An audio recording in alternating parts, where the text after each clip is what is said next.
Buenas tardes a todas y a todos.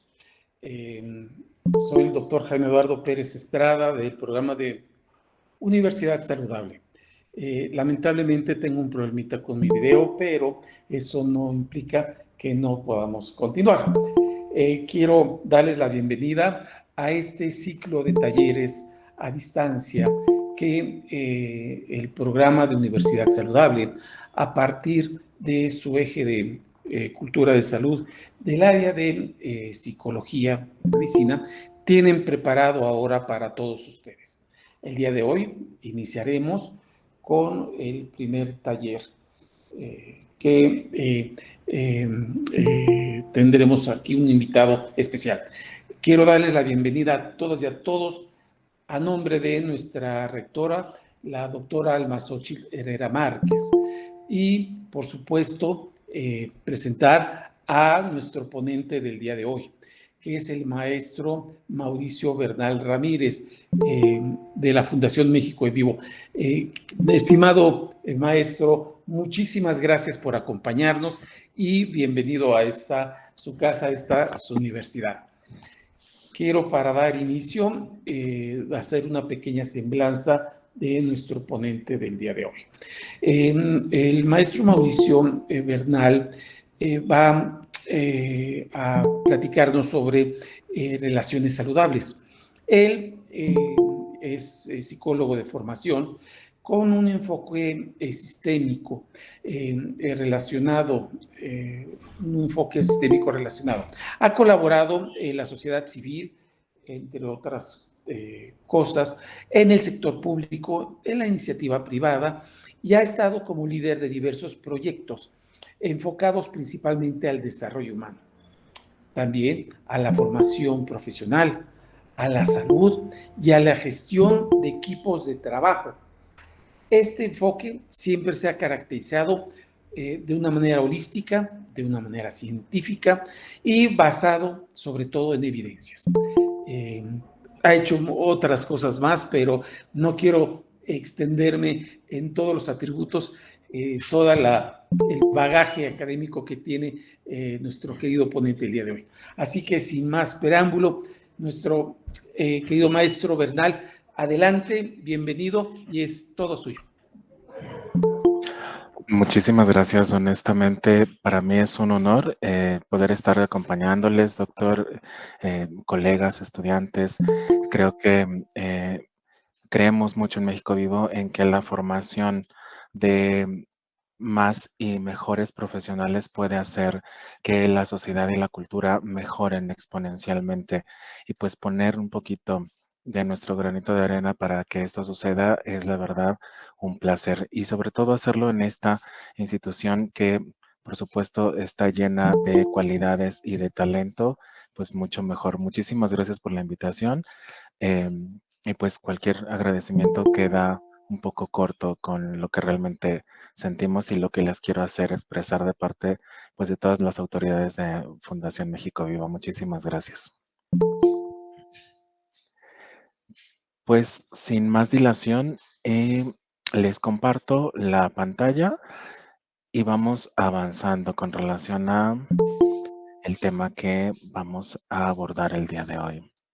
La verdad es que es un tema bastante interesante, es un tema muy, creo, muy ad hoc con relación a las situaciones que vamos pasando cotidianamente. Somos seres humanos y nosotros no estamos aislados en el mundo.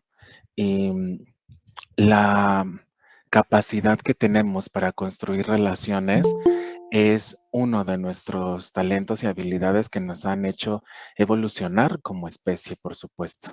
Entonces, poder hacerlo de una manera saludable tendrá que ser una de las cualidades que tenemos que ir potenciando más en los nuevos retos que vamos a tener hoy en día.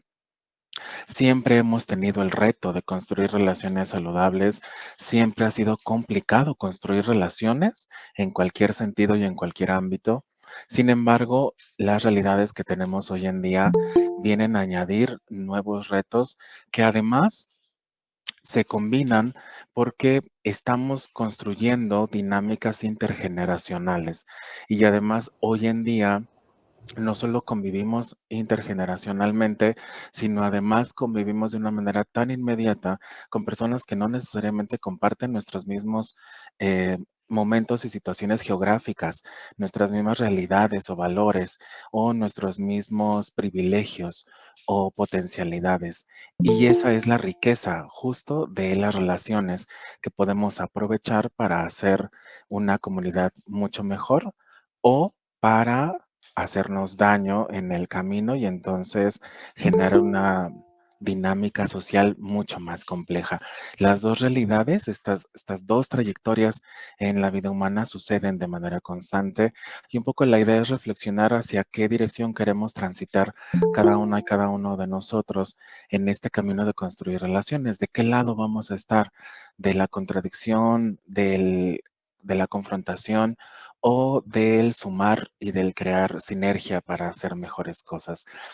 Y un poco, pues bueno, con todo este contexto, la idea es que podamos también aprender un poquito cómo hacerlo, cómo construir relaciones saludables, porque mucho hablamos de esto hoy en día y hay en muchos lugares, en muchos espacios, tanto físicos como en el mundo virtual, donde se habla de las relaciones saludables, de los límites, de la manera de cómo ser asertivos, de cómo negociar. Sin embargo, de repente se vuelve mucha información y además inconexa y parece que hay toda una gran especialidad de hablar de comunicación asertiva y por el otro lado hay un campo enorme de negociación y por otro tanto hay otra manera que también es muy profunda de cómo sanar nuestras relaciones familiares, por ejemplo. Pero la idea es que todo eso lo podamos ir sumando y podamos ir construyendo herramientas que nos permitan hacerlo de una manera eficiente, de una manera sutil y amorosa, y voy a usar este adjetivo porque además es muy importante, en lo cotidiano, que lo podamos hacer además con todas las relaciones que tenemos, aprendiendo a cultivar estos vínculos que tenemos. No necesariamente todos van a ser importantes, significativos, trascendentes, pero sí todos pueden ser amables, cordiales, donde podamos incentivar a que todas las relaciones que tengamos puedan construirse en una motivación hacia la mejora en el futuro. Porque además eso no solo es un bienestar compartido, que eso ya es bastante y es una ganancia impresionante, sino que también tiene la ventaja de ser una, un recurso para que podamos crear de manera individual, de manera personal, una vida más plena y satisfactoria. Entonces, ustedes me dicen si se puede ver mi presentación o no.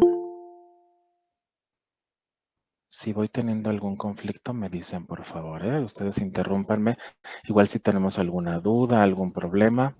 Muchas gracias, Sí se Carlos. ven. Muchas Gracias, gracias, Marisol. Perfecto. Pues entonces voy avanzando y creo que es importante un poco que sepamos qué son las relaciones saludables. Y que, sin entrar en tanto tecnicismo, creo que lo importante es que cuando nosotros vamos formando relaciones, lo que podemos mirar de manera inmediata son las interacciones que tenemos con los demás, ¿no? Pero también con nosotras mismas, con nosotros mismos. Cómo nos tratamos, cómo tratamos a los demás, qué nivel de respeto existe, qué nivel de confianza, de honestidad y hasta dónde ese vínculo es recíproco. Porque los vínculos, además de nutrirnos emocionalmente, pues van formando redes sociales en las que podemos ir creando esta contribución que les decía al principio para la mejora individual, social, comunitaria, ¿no? Y a gran escala todavía. ¿Qué es lo que debiera existir en una relación saludable?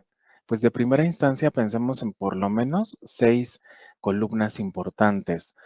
Esto no es una receta de cocina, creo que más bien la invitación hace reflexionar qué de estos elementos los encontramos en nuestras relaciones y qué de estos elementos no están funcionando como deberían. Porque si entonces lo identificamos, lo podemos cambiar.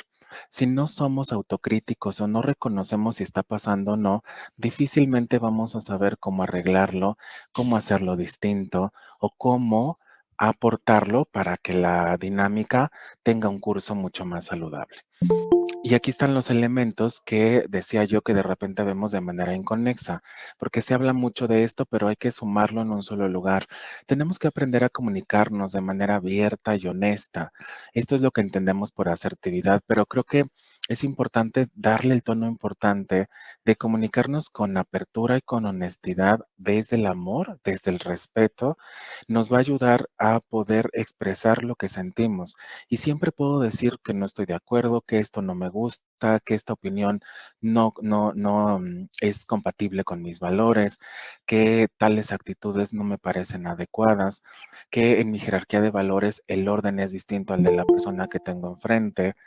Y esta comunicación nos va permitiendo, si es abierta y si es honesta y respetuosa, conocer la realidad de la otra persona que tenemos enfrente. Y entonces eso va a hacer que no veamos al otro como un enemigo, que no cosifiquemos a la otra persona y le quitemos la dignidad como ser humano que tiene, sino que a partir de la dignidad como ser humano que tiene, del valor intrínseco que tiene, podamos entonces aperturar nuestra capacidad de conocer esa realidad que no compartimos, pero entender por qué esa persona sí tiene esas creencias, habla de esa manera, su jerarquía de valores está organizada de esa manera, y entonces siempre vamos a poder tener opiniones contrarias o diferentes, porque no se trata de que todos pensemos igual, pero siempre vamos a poder entender que aún con esas diferencias podemos convivir, ¿no? Y entonces ahí se suma el respeto. El respeto además es poder valorar que esas diferencias hacen que la otra persona tenga algo que aportarnos y que las diferencias que nosotros tenemos también son para aportar a los demás. Si todos fuésemos iguales, por eso el tema que hoy está en boga de la diversidad es tan importante, porque si todos fuéramos iguales, no podríamos mirar el mundo de una manera creativa, no podríamos aportar innovación a los grupos de personas. Es decir, si todos pensáramos igual y en una oficina hubiera una dificultad para poner un garrafón de agua y todos pensáramos de la misma manera, todos vamos a pensar en la misma solución y en la misma alternativa y nadie va a poder poner ese garrafón de agua. Pero gracias a que somos diversos, entonces cada mundo y cada realidad en la que cada uno de nosotros vive le va a aportar una manera de solucionar los problemas de manera distinta. Y de 10 personas seguramente va a haber 3 opciones diferentes de cómo poner un garrafón de agua, saltándonos la dificultad inicial. Solo estoy poniendo un ejemplo muy absurdo, pero un poco esa es la idea de la diversidad. Eso hace que nuestro mundo sea más rico y que tenga innovación y que tenga creatividad. Y entonces tendría que haber confianza. No puede haber una comunicación abierta, honesta, con respeto si no tenemos la confianza de poder decir lo que sentimos, lo que creemos, pero sobre todo si no tenemos la confianza de que las demás personas aceptan el valor que yo tengo, me tratan con la integridad que merezco y además, de facto, entender que la relación que estamos construyendo parte de que tenemos un respeto y hay buenas intenciones con lo que queremos hacer. Ojo acá, porque yo no quiero decir que no haya personas con malas intenciones, que no sucedan desgracias en la vida o que no haya personas malas, entre comillas, ¿eh? Lo que quiero decir es que conforme vamos creando vínculos, tenemos la capacidad, además conforme vamos madurando en la vida, tenemos la capacidad de ir identificando qué personas realmente aportan y traen algo positivo a mi vida y con esas personas voy creando una red que se van convirtiendo en mis amigos, en mis colegas de trabajo, en mis espacios de trabajo, en mi familia. Así vamos creando grupos cercanos. No elegimos amigos al azar, no elegimos trabajos al azar, incluso en el trabajo no elegimos a quién le hablamos y a quién no, en el salón de clases. Nuestras parejas, por supuesto, en el mejor de los casos, ¿verdad? No están elegidas al azar. Entonces, nuevamente, este pensamiento autocrítico nos invita a identificar si esas relaciones las elegimos, si esas relaciones las estamos nutriendo con esta comunicación, con el respeto, entonces podemos saber que hay confianza de que en esa relación no va a haber alguna circunstancia que nos vaya a afectar. Y reitero, no se trata de ir de manera inocente pensando que nadie nos va a hacer daño. Se trata de evaluar naturalmente cómo estamos construyendo ese vínculo. ¿Y cómo lo podemos hacer? Con estos tres niveles de abajo, con estos tres ejes de abajo. Tenemos que identificar que en las relaciones tiene que haber equidad. No se trata de que todos pongamos lo mismo. En una relación de amistad, por ejemplo, no todos van a poner la casa para una fiesta. Alguien va a poner la casa, alguien va a poner la botana, alguien va a poner la música, pero todos de manera equitativa ponemos algo. Incluso alguien no va a llevar nada. Y esa persona puede poner el estado de ánimo, el cuidado, puede poner las dinámicas de diversión. Es decir, no ponemos lo mismo ni de la misma manera en las relaciones, pero eso no significa que lo que yo estoy aportando tenga más o menos valor, porque en la distribución de lo que aportamos hay equidad en lo que estamos haciendo, porque hay una responsabilidad de que todos queremos sumar y ese beneficio lo estamos disfrutando entre todos. Ese es un primer elemento para poder evaluar si esta relación es saludable y está teniendo un buen nivel de integración, ¿no? También si hay apoyo mutuo, porque todos podemos aportar, pero además no necesariamente vamos a poder aportar siempre de la misma manera, en la misma calidad, y no todos siempre estamos pasando por el mejor momento de nuestras vidas. Y cuando eso sucede, las relaciones que tienen esta cualidad de ser saludables, de ser benéficas, de ayudarnos a crecer, entonces van a ser nuestra red de apoyo que nos van a permitir trascender por las situaciones difíciles. Y entonces vamos a estar presente para cuando la otra persona necesite apoyo, escucha, compañía, pero también las otras personas van a estar presentes cuando yo lo necesito. Y además vamos a estar presentes en momentos difíciles, pero también en los momentos de éxito, en los momentos de felicidad. Pero ese equilibrio también es importante. Si solo estamos en los momentos alegres y cuando tenemos una preocupación no estamos o no están, entonces esa relación no es equitativa. Mm, No sé si hasta aquí más o menos voy dejando o dibujando un poco más o menos claros de qué estamos hablando cuando hablamos de relaciones saludables. Genial, muchas gracias.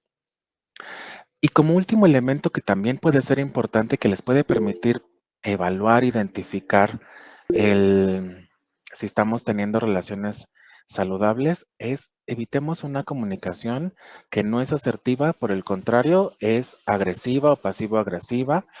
Em, y esto de repente es muy común. Vi que algunas personas levantaron la manita, ahorita lo checo, solamente termino este punto. Es muy común que haya una comunicación con comentarios ambiguos.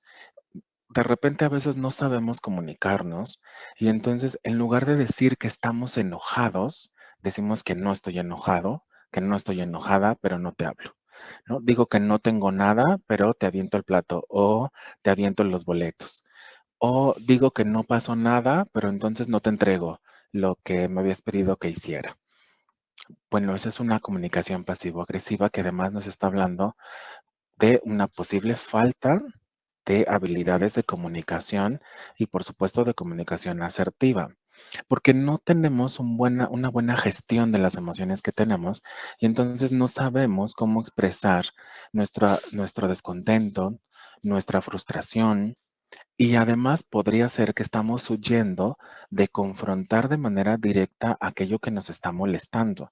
Y esto es bien importante porque las relaciones saludables no quiere decir que sean relaciones donde nunca hay conflicto.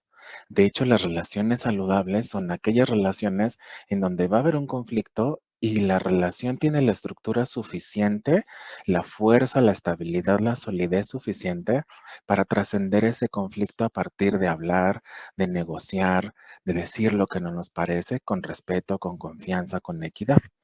Y entonces las relaciones saludables tienen esta cualidad de resolver conflictos.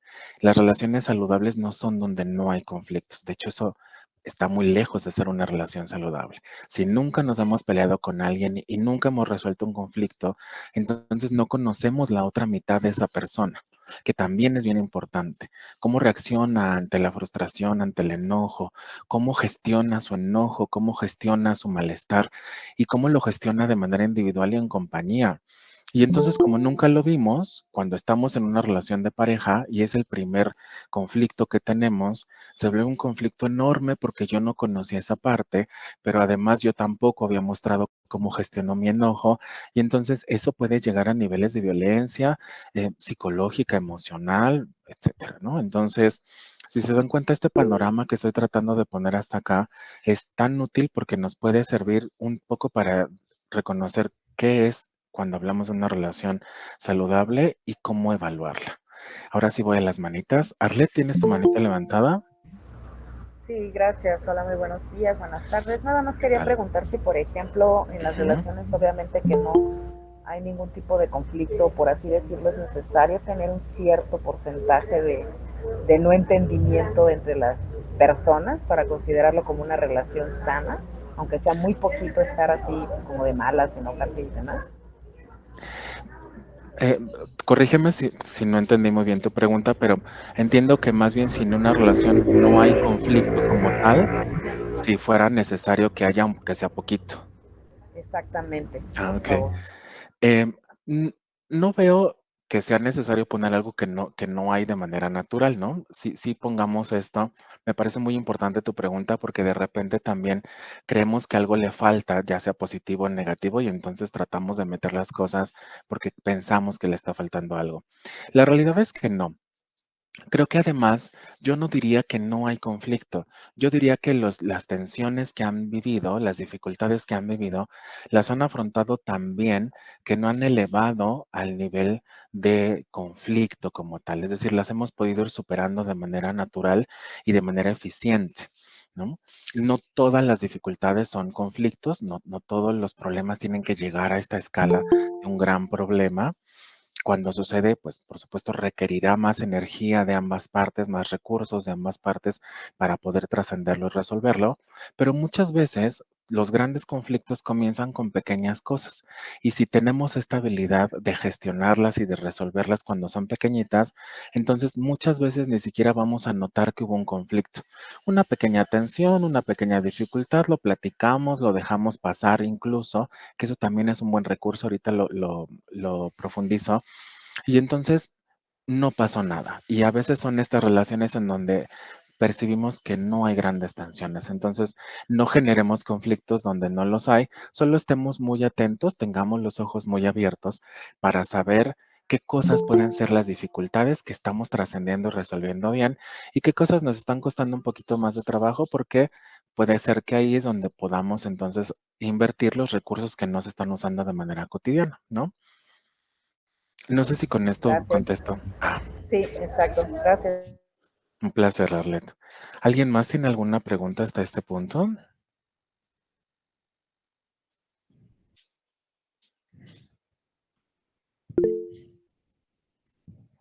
Jessy, adelante, por favor.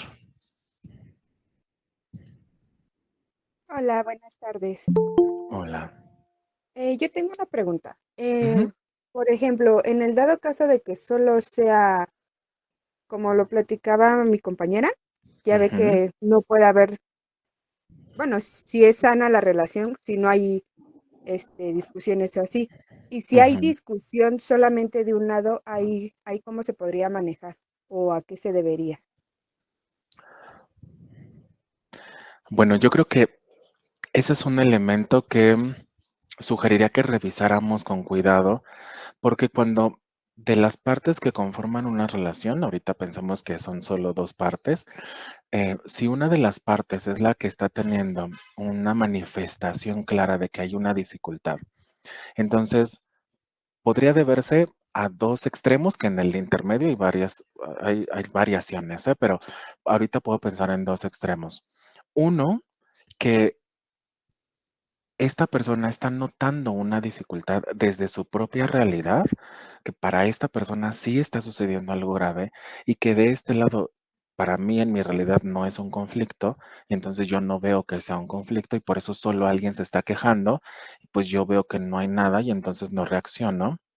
Y entonces ahí la recomendación en este extremo sería poner atención porque hay que recordar que mi realidad no es la realidad de la otra persona. Quizás en su realidad sí está pasando algo que realmente implica algo de importancia y si yo tengo una relación significativa con esa persona, si esa persona, su rol en mi vida, esa relación que tengo con esa persona es importante, vale la pena que yo pueda mirar la realidad que esa persona está mirando desde sus propios lentes y un poco desde la empatía, desde la comunicación abierta, comprender por qué para esta persona si es un conflicto. Perdón, ¿y por qué entonces sí está quejándose de algo? Porque si nos está diciendo que hay un conflicto, yo no lo veo, no necesariamente significa que no hay, sino que hay un problema para esa persona que a lo mejor yo no comparto, pero que vale la pena que lo vea. Y por otro lado, valdrá la pena también empezar a identificar si en esta convivencia no estamos generando conflictos por la propia relación que no los estamos atendiendo de manera adecuada. Es decir, puede ser que en mi relación de pareja yo todos los días llego tarde, ¿no? Estoy poniendo un ejemplo muy absurdo, ¿eh? Pero yo siempre llego tarde y entonces la otra persona siempre me dice que no le gusta que llegue tarde. Y yo le digo que simplemente es que no puedo organizar mis tiempos. Seguramente están pasando más cosas a nivel psicológico e individual, pero mi explicación es que me cuesta mucho trabajo organizar mis tiempos. Em, y entonces podemos elegir vivir en este conflicto en donde para mí no es un problema llegar tarde porque me cuesta trabajo y esa es mi realidad, y para la otra persona sí. Y entonces ahí siempre va a haber una fricción, ¿no? O, como decía hace un momento, habrá cosas en una relación en donde a partir del valor que tiene la relación, de lo que aporta esa relación en mi vida, podría yo aprender a tolerar y a pasar por alto eso que está sucediendo. Es decir, si ahora sí yo soy la otra persona, ¿eh? Como en este ejemplo, si yo soy la otra persona que siempre está esperando, porque mi pareja siempre llega tarde, y yo asumo que esa relación es mucho más valiosa que solo que llegue tarde, ¿no? Que me aporta más que solo esta fricción de que llega tarde, porque cuando llega tarde está presente, está conmigo, la paso muy bien, etcétera, porque además comparte otras cosas, hay confianza, hay equidad, hay apoyo mutuo, etcétera. Entonces, yo puedo decidir que esa tensión no es necesario que permanezca. Asumo que va a llegar tarde, que es parte de su personalidad y que eso no afecta directamente con mi integridad, ¿no? Eso es importante, que no afecta con mi integridad. Y entonces empiezo a crear estrategias que le voy a decir, que lo voy a volver público, porque no se trata de aguantarnos por aguantarnos, ¿eh? Le voy a explicar que no estoy de acuerdo, pero que voy a buscar maneras de que eso no sea un conflicto entre nosotros. Y entonces, pues si los boletos de la película son a las 6, le voy a decir que es a las 5. Y él debe entender, o ella debe entender, que estoy haciendo esfuerzos para que llegue tarde no sea un motivo de fricción, ¿no? Y en ese punto aprenderemos a negociar y también la otra persona tendrá que empezar a generar estrategias para que si no puede cambiar genuinamente el llegar tarde, sí va a poder empezar a hacer algo para que conscientemente reconozca que hay algo que también tiene que aportar, porque yo estoy tratando de aportar algo para que eso no se vuelva un motivo de tensión. Entre esos dos elementos podemos hacer un gran juego de elementos para que la relación funcione. No sé si esto te sirve o te ayuda. Sí, muchas gracias. Muchas gracias, Jessy. Tengo las manitas levantadas de Alejandra y de Arlet. Hola, muy buenas tardes. Hola, hola, buenas Aquí, tardes. bueno, una como pequeña duda retomando Ujú. el ejemplo que comentaban ahorita. Por ejemplo, ¿hasta qué punto ya el ser tan, digamos, como que tan pasivo dentro de este tipo de X relación, o sea, entre familiares, pareja, etcétera? Pero el no querer generar conflicto, ustedes mencionaban ahorita que dentro de una relación donde no hay conflicto se le determinaría una relación sana. Pero ¿hasta qué punto se rompería ese vínculo de relación sana en donde ya el no generar un conflicto está generando otro conflicto?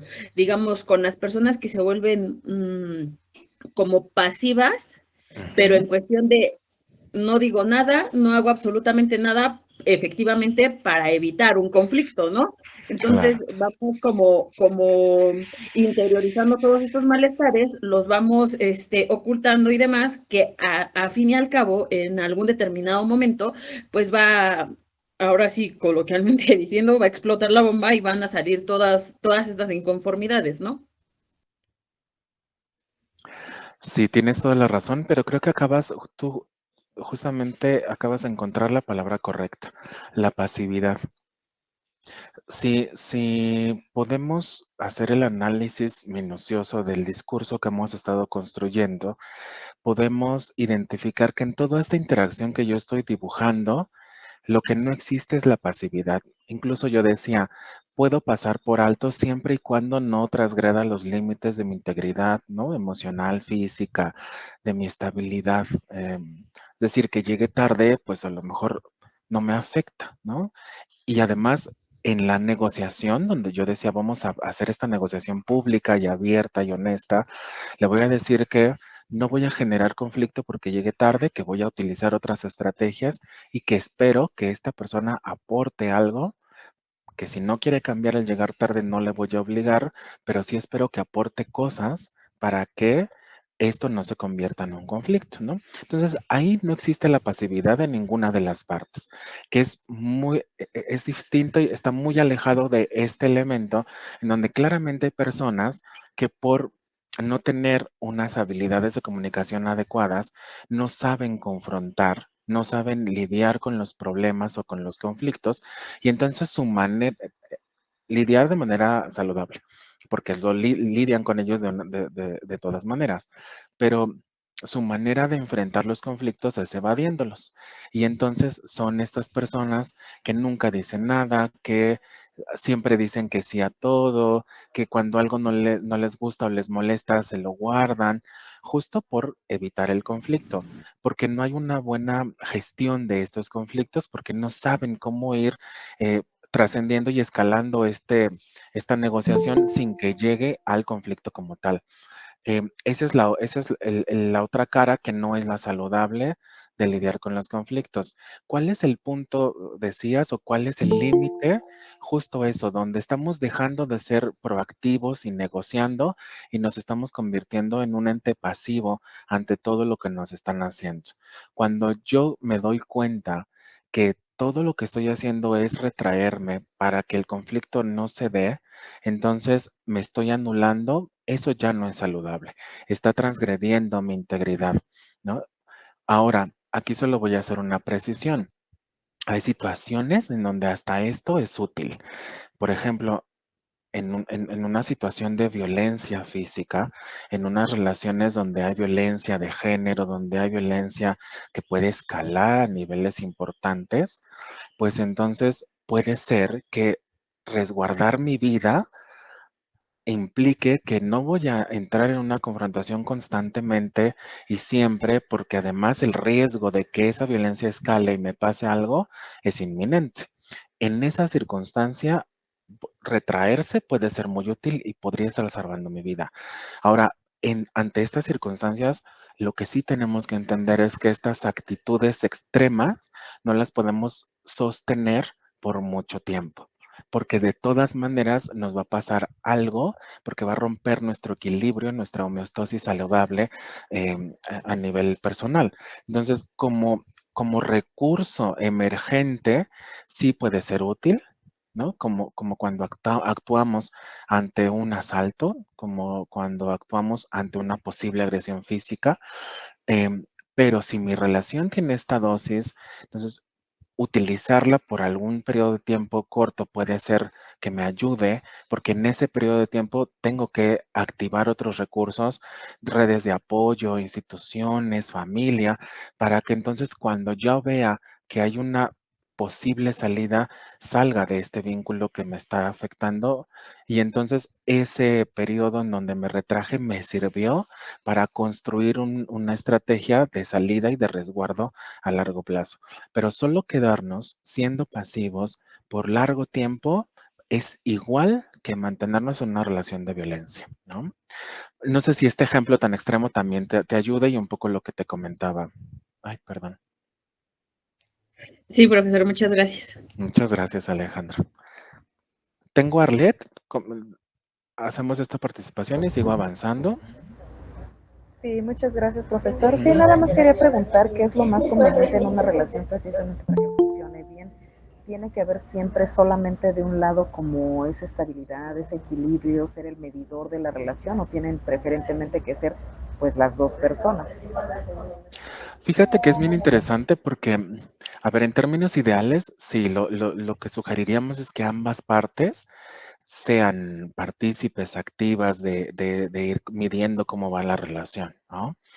En la vida real a veces eso no sucede, porque no todos tenemos el mismo nivel de preparación, el mismo nivel de autoconciencia, el mismo nivel de pensamiento crítico, de reflexión, y porque además, muy seguramente, aunque ambas partes estén aportando ese monitoreo para que la relación sea saludable, cada quien lo va a estar viendo desde su propia realidad, lo que decíamos hace un momento.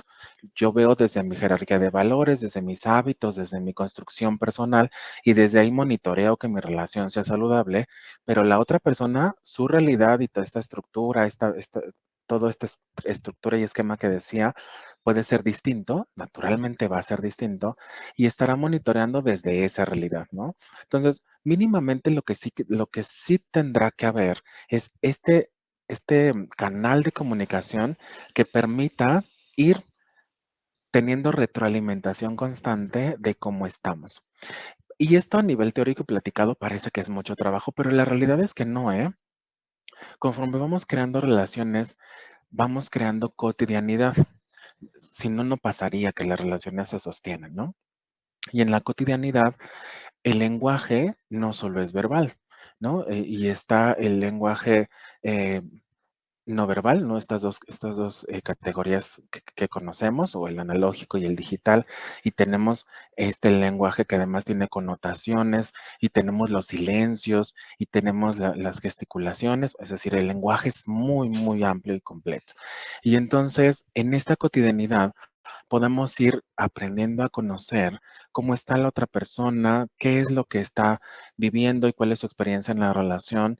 Y además yo también voy manifestando y comunicando cómo estoy, cuál es mi experiencia en la relación. Y eso va a hacer que en la cotidianidad, a partir de la comunicación abierta, pues vayamos conociéndonos más. Es decir, el interés mutuo por el bienestar de ambos e individual va a hacer que cada quien aporte lo que puede aportar desde su realidad, pero que esté homologado y que al ponerlo sobre la mesa, pues ambos vayamos dándonos cuenta que es más útil para que esta relación funcione, ¿no? Y otro tip que creo que además es importante es, que seguramente lo han visto en algún video en TikTok, em, si yo soy el que se está dando cuenta que le falta algo a mi relación, entonces yo soy el que tiene la responsabilidad de poner ese tema en la mesa y abrirlo. Porque si yo espero que la otra persona se dé cuenta de lo que yo estoy viendo, y entonces me molesta que yo lo estoy viendo y la otra persona no. Y entonces ahora empiezo a actuar en consecuencia de esa molestia porque creo que lo está ignorando, porque creo que no le importa. Y entonces, bueno, yo estoy viviendo en mi mundo interno, yo estoy creando una historia que a lo mejor no existe. Y entonces yo voy a generar tensión en la relación, cuando la otra parte de la relación probablemente a lo mejor se dio cuenta que está pasando algo, pero no el origen, y ahora se está dando cuenta que yo estoy teniendo actitudes distantes, agresivas, ¿no?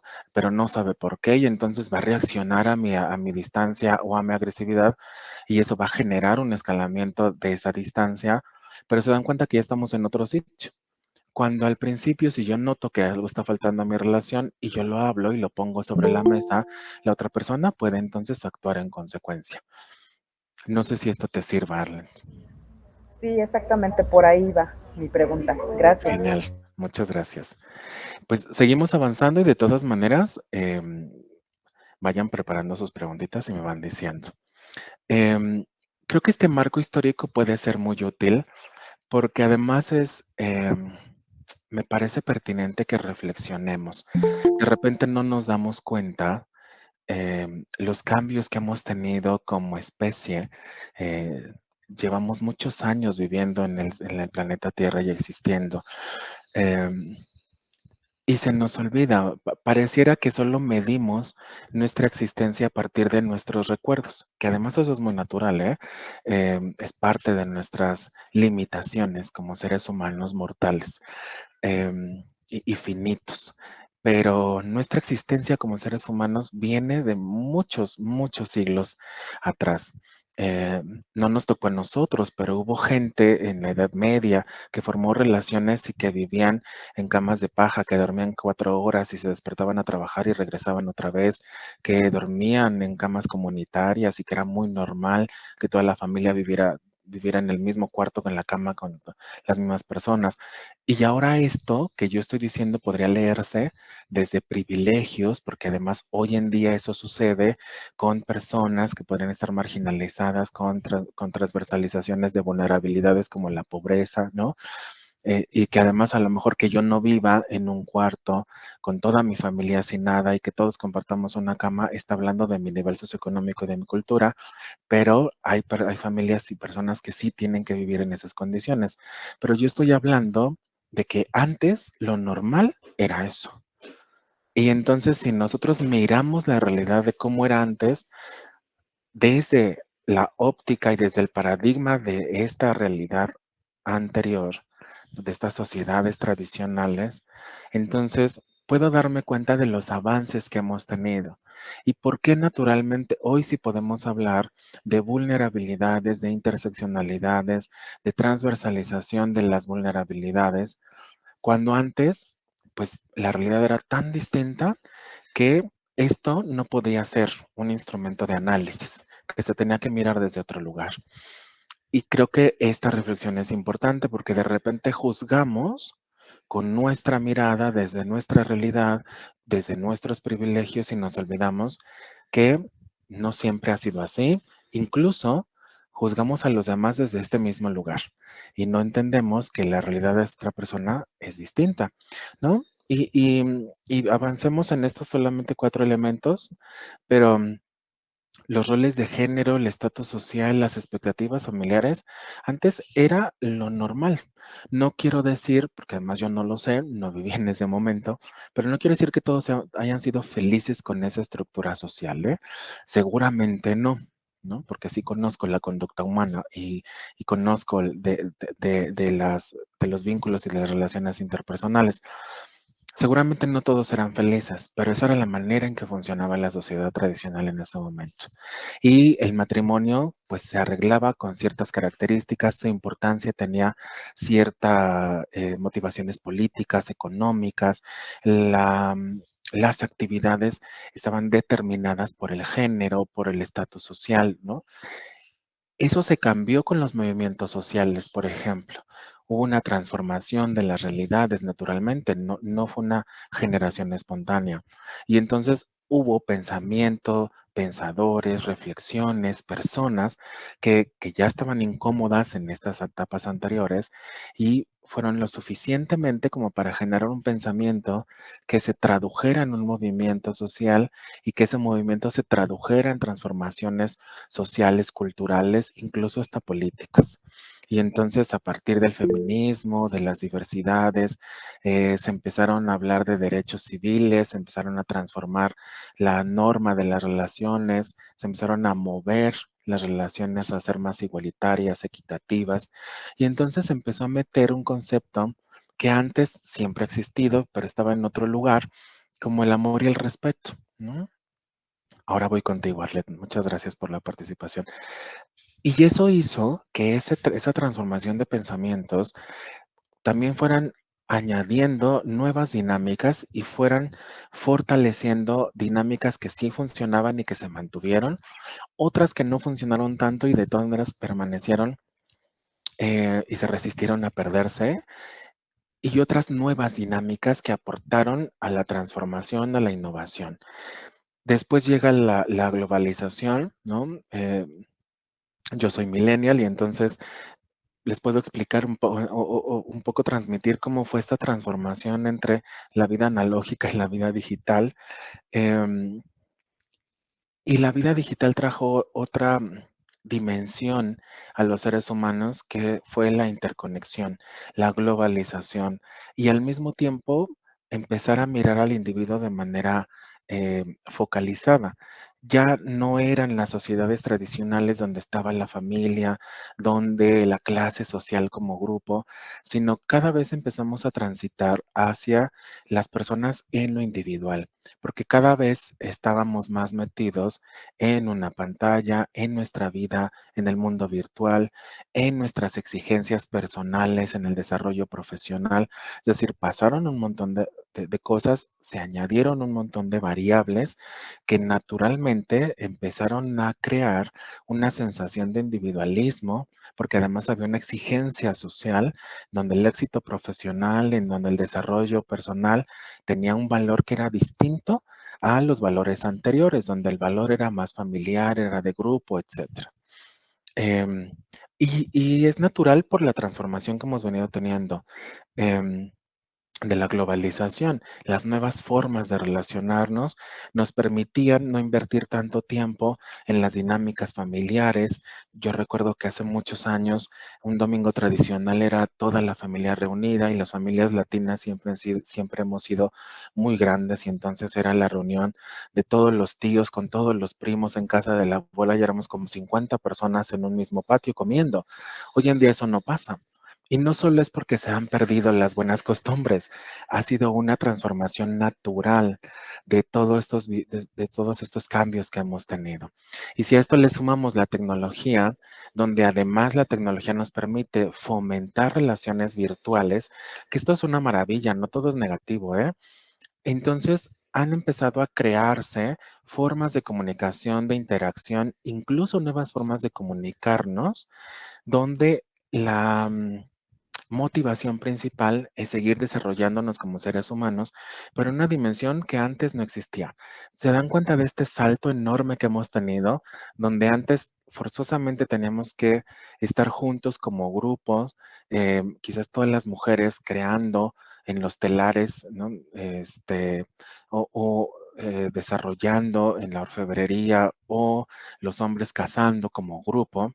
Ahora en donde prácticamente todos estamos sentados en una mesa y cada quien está en una pantalla desarrollando su desarrollo, sus motivaciones personales, y compartiendo una mesa en donde pareciera que no nos hablamos entre todos, pero a lo mejor estamos platicando por WhatsApp, ¿no? No voy a decir si esto está bien o está mal, porque además el bien y el mal de repente tampoco es actual y está en desuso, pero creo que sí es evidencia de cómo se ha transformado los vínculos y las relaciones interpersonales y que vale la pena reconocerlo porque estamos inmersos ahora en esto, ¿no? Arlet, ¿querías compartirnos algo? Sí, yo quería preguntar, de acuerdo a esto que estamos tocando y que hemos trascendido como sociedad, ¿tú consideras que por el tipo de educación de otras generaciones muchas personas se sienten de cierto modo frustradas y pretenden que los hijos realicen la vida que ellos no pudieron tener en su momento?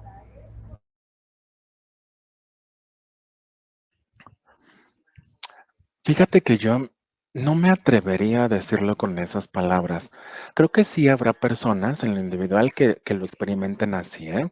Desde la frustración, desde el enojo, em, porque seguramente sí debe existir más de uno, más de una, que adhirió a los roles, a los estereotipos, a las exigencias sociales sin quererlo. Y entonces, porque era el canon y era el estándar social y era la obligación, pues lo hizo. Y resulta que le tocó vivir toda esta transición y ahora se da cuenta que los jóvenes ya no hacen lo que tendrían que hacer y ya sus valores son otros. Y a lo mejor sí, su manera de actuar es desde la frustración y desde el enojo, ¿no? Pero yo lo comprendería, porque imagínate a alguien que sacrificó toda su motivación, esa llama de creatividad, de individualismo que tenía para convertirse en alguien más en este patrón del estándar social que debiera ser. Yo lo veo, por ejemplo, desde la comunidad LGBT. ¿Cuántos hombres que no pudieron explorar su identidad sexogenérica diversa y tuvieron que crear familias y convertirse en padres de familia y casarse? ¿O cuántas mujeres tuvieron que tener hijos, ser esposas, y que no era lo que realmente querían, ¿no? Entonces, creo que el darse cuenta que hicieron todo ese esfuerzo, invirtieron todos sus recursos y su energía en cumplir con un estereotipo que se supone les debía garantizar estabilidad, felicidad, un espacio en la sociedad, y que de repente lleguen los millennials, los centennials, los alfas, ya no sé, ya me perdí en las generaciones, ¿no? Y que ahora digan, a mí no me interesa, yo no me quiero casar, yo no quiero tener hijos, yo estoy más preocupado por mis gatos o por mis perros que tal, yo quiero salud mental y no quiero un trabajo donde me griten, donde me exploten, yo no quiero trabajar 8 horas, ¿no? Eh, entonces, por supuesto que debe ser un choque impresionante y que requerirá de sus recursos, de la forma que tengan para gestionar esta frustración, y que si no lo están haciendo de manera adecuada, pues entonces va a haber una fricción intergeneracional porque hay cosas que hubieran querido hacer y que no hicieron, y hubo promesas que socialmente les hicieron, que la cultura, la sociedad hizo, ¿no? De manera simbólica, que no cumplió. Y no solo no las cumplió, sino que ahora está viendo que hay jóvenes que están ejerciendo la profesión de desarrollo de contenidos o de creadores en redes sociales que ganan el triple que ellos con un trabajo de 8 horas, por ejemplo, ¿no? O de más. Entonces creo que por ahí puede ser un elemento. Pero te decía al principio, yo no lo eh, encerraría solo a esa definición. Creo que... Creo que además mucho también obedece a la propia gestión de nuestras emociones. Muchas veces en las dinámicas familiares, por ejemplo, los papás nos piden que hagamos cosas, no porque estén frustrados y ellos no hayan podido hacerlo y ser más libres y tal, sino lo hacen desde su realidad, en donde lo que ellos aprendieron es que era un riesgo no hacerlo como les enseñaron, ¿no? Entonces, voy a retomar el ejemplo de las profesiones. Em, ¿En cuántas familias lo que se esperaba era que estudiáramos, que fuéramos médicos, abogados, ingenieros, ¿no? Eh, y no por, o sea, me estoy alejando de este ejemplo inicial en donde a mí me obligaron y tal, sino porque a lo mejor mis padres no pudieron estudiar y vieron que era muy difícil vivir en esta sociedad sin estudios, ¿no? Y entonces hicieron cuanto pudieron para mí darme estudios, para pagarme una carrera, porque desde su realidad entendieron que la vida que ellos tuvieron pudo haber sido más fácil con estudios. Y como ellos no lo pudieron hacer, entonces me educan a mí para que yo no pase por esa circunstancia. Quizás no lo hacen de la mejor manera, quizá no tienen los mejores recursos, porque nadie es experto y porque ellos no son terapeutas, ¿no? Pero lo hacen desde la intención de evitar una vida difícil o violencias o frustraciones desde su realidad, ¿no? Y que entonces llegue el hijo, la hija, elige diciendo que no quiere ser abogado, que hueva, que flojera, que explotación, que va a ser influencer. Eh, para los padres seguramente será un impacto, no porque esté rompiendo, bueno, un poco sí, porque está rompiendo con los estereotipos tradicionales, pero además porque de base está esta incertidumbre de qué va a ser de mi hijo, de mi hija, de mi hija, ¿no? O sea, ¿va a poder vivir sin un título? Porque toda mi realidad está construida en los cimientos de que para no sufrir tanto como yo lo hice, pues era importante tener un título universitario, ¿se dan cuenta? Entonces, a veces mirar las otras realidades nos sirve también para entender por qué nos piden lo que nos piden o por qué nos exigen lo que nos exigen, sobre todo en las relaciones cercanas, las que deben ser saludables, las que nos deben aportar. Y eso va a reducir un montón em, el conflicto y la tensión, ¿no? No sé si con esto respondo a tu pregunta. Sí, completamente. Gracias. Muchas gracias, Arlet. Melissa, ¿querías compartirnos algo?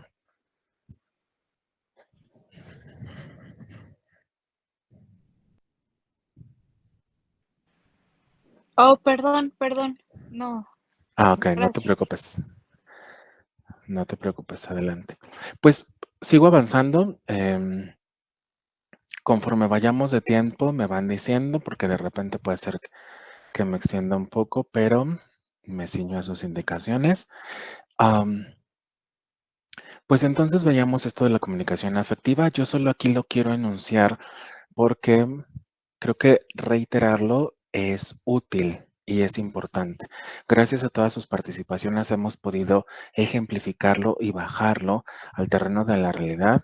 Y yo esperaría un poco al terreno del cuerpo, ¿no? Donde sentimos la incomodidad física de cuando alguien nos grita, de cuando alguien nos trata indiferente, de cuando alguien nos hace una indirecta. Em, por supuesto, Belén, la comunicación efectiva, ay, se me fue el mensajito. Podemos utilizarla como una herramienta estratégica. Esto es buenísimo además, porque la comunicación, si además le añadimos, ¿no? La estratégica, se vuelve un recurso impresionante para nuestras dinámicas profesionales, personales, etcétera. Muchas gracias.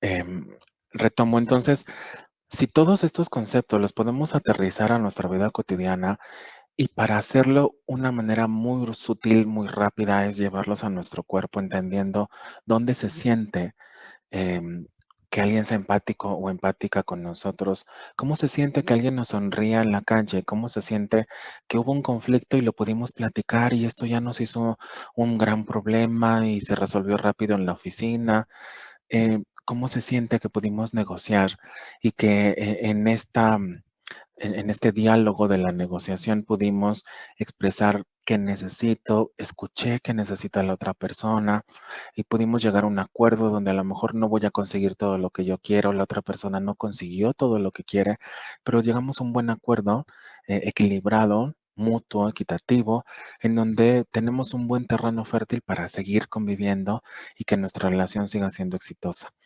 ¿Cómo se sienten estas cosas en su cuerpo? También cómo se siente el maltrato, insisto, la indiferencia, las indirectas, la comunicación pasivo-agresiva. Ese es otro elemento, ese es otro termómetro que les puede decir dónde estamos en el camino correcto y dónde estamos en un lugar que quizás no es el adecuado, ¿no? Y desde ahí entonces podemos ahora sí entender cómo los límites y el ejercicio de la autonomía son importantes. Porque si bien es cierto, somos seres sociales, no existimos en lo individual, existimos en las relaciones. Yo como ser humano independiente también existo, ¿no? La individualidad no es algo malo. Que yo me aísle, que yo tenga un proyecto de vida, que le dé prioridad sobre otras cosas, relaciones, trabajos, etcétera, es importante, es necesario y es legítimo, es saludable. Pero en esa dinámica vamos construyendo, perdón, en esa dinámica vamos construyendo límites. ¿Y cómo saber poner límites? ¿Cómo entender cuál es un límite correcto? ¿Cómo reconocer cuando de verdad estoy poniendo límites y cuando solo estoy fingiendo poner límites? ¿Cómo darme cuenta que el límite que estoy poniendo es acorde a mi proyecto de vida, es acorde a mis valores, es acorde a el ejercicio legítimo y genuino de mi autonomía como ser humano con mi dignidad como persona? Mirándonos y conociéndonos, ¿no? Yo lo podría circunscribir a esos elementos. Y un poco revisemos, la autonomía personal tiene que ver con que podamos identificar cuáles son mis necesidades, cuáles son mis valores. Teniendo por lo menos estos dos elementos identificados lo mejor posible, porque además, siendo seres humanos, las necesidades y los valores se modifican, cambian, se transforman, mejoran en el mejor de los casos en el camino de la vida, conforme vamos avanzando en nuestras etapas del ciclo vital. Entonces, pero si yo sí puedo reconocer qué necesidades tengo en este momento, cuáles son los valores, es decir, esos no negociables en mi vida, entonces puedo tomar decisiones que sean mías, que yo pueda poner límites de lo que sí y de lo que no, conmigo, con mi vida, con mis relaciones, con las personas que conviven conmigo y ponerme límites a mí con relación a los demás. desde mis valores y desde mis necesidades, que es algo que yo nunca haría a alguien más, que es algo que yo nunca le diría a alguien más, porque mis valores los tengo muy claros y sé que eso no está dentro de mi esquema de valores. Sé que no es parte de mi necesidad tratar a alguien de cierta manera, decirle ciertas cosas. Entonces, cuando yo puedo identificar eso, también puedo asumir la responsabilidad de las acciones que tome. Y entonces, esto engloba los límites. Si yo puedo además, desde la autonomía personal, comunicar claramente, ¿no? Ya hablábamos hace un momento de la comunicación clara y honesta, genuina, es decir, expresar claramente de una manera firme, pero amorosa, amable, siendo específicos y coherentes y equilibrado en lo que estoy diciendo. Por eso es que decía que tenemos que reconocer nuestras necesidades y valores. Entonces, puedo expresar de una manera fluida, de una manera muy sencilla, por qué sí y por qué no a lo que estamos negociando. Porque sí podría flexibilizar ciertas cosas, pero porque hay otras que de plano no van a ser negociables. Y en ese camino, en esa negociación, también voy a entender que la otra persona, igual que yo, está haciendo ese mismo esfuerzo, tiene este mismo trabajo de sus necesidades, de sus valores, desde esa comunicación clara, y entonces puedo ir respetando sus propios límites, sus propios sí, sus propios no, sus no negociables, y ahí vamos creando este espacio saludable en donde los límites son importantes. ¿Cómo sé que no estoy poniendo límites reales? Pensemos en un ejemplo muy clásico, cuando la mamá le dice al niño que si no se apura haciendo su tarea, no lo va a dejar jugar Play o una consola de videojuegos, pensemos en la que sea, ¿no? O no lo va a dejar conectarse a internet o le va a quitar la tablet. Y pasa una hora y la mamá le está diciendo tu tarea, pasan 2 horas y le está diciendo tu tarea, haz tu tarea, pasan 3 horas y le sigue insistiendo. Al final se enoja la mamá, lo regaña, le grita, quizás hasta le pega, le quita la tablet porque le había dicho, ¿no? Y al día siguiente el niño va, toma la tablet del cuarto o donde la puso y vuelve a suceder lo mismo. Esos no son límites. No está pasando nada de lo que hemos hablado hasta este punto. No hay una identificación de necesidades, de valores, no hay una comunicación clara, no hay un respeto mutuo. Y esto a lo mejor podría ser otro tema de la educación y de la crianza, etcétera, pero solo estoy poniendo este ejemplo para poderlo desmenuzar con relación a las relaciones saludables, ¿eh? Em, pero ese no es un límite. Si yo digo que va a haber una consecuencia y esa consecuencia solo es temporal, cuando yo no dije que era temporal o nunca sucede, entonces ese no es un límite y no va a tener éxito, ¿no? Porque entonces al día siguiente ya me di cuenta que el niño agarró la tablet, que ya se puso a jugar, no le digo nada hasta que llega otra vez de la escuela y vuelve el ciclo a comenzar. Tu tarea, te voy a quitar la tablet, ya te dije, ya viste que ayer te la quité como amenazando además. Entonces mi comunicación es clara. Mi comunicación es amenazante, es agresiva, es irrespetuosa, pero no está siendo clara ni tiene un objetivo específico de qué es lo que quiero conseguir, ¿no? Sé que además pasan muchas cosas al mismo tiempo. En este ejemplo podría ser que la mamá está pasando por un montón de cosas, ¿no? Por eso decía que este tema de la creencia es mucho más complejo. Pero en lo que nos compete ahorita de la comunicación, no es un límite claro y no va a funcionar. Y pueden pasar todos los años de la primaria y de la secundaria y de todas maneras no va a tener un límite exitoso, no va a funcionar el que yo le diga te voy a quitar la tablet o te voy a quitar el internet. Porque además pensemos que este último ejemplo, te voy a quitar el internet. Si yo también lo ocupo tarde o temprano, lo voy a tener que volver a poner, ¿no? Este castigo que luego ponen a los papás de te voy a quitar tus juguetes o los voy a vender. ¿Cuánto tiempo les vamos a quitar los juguetes? ¿Los vamos a encerrar en un cuarto, en la bodega y se van a quedar ahí toda la vida? Si no, nunca nos hace caso. Genuinamente voy a vender esos juguetes. Eh, entonces, de repente también ponemos límites que realmente son inalcanzables y que no van a funcionar. Estos son los elementos que les pueden servir a ustedes. Em, Y límite no es amenaza, límite no es violencia. Y en las relaciones de pareja también eh, sucede mucho y es muy común. Si no llegas temprano, entonces no nos vamos a ver. Y se nos está olvidando que la relación de pareja es mucho más que el solo coincidir en un horario, como decíamos hace un momento, ¿no? Ya no nos vamos a ver, entonces ya arruinaste toda la salida y entonces ya no alcanzamos la película.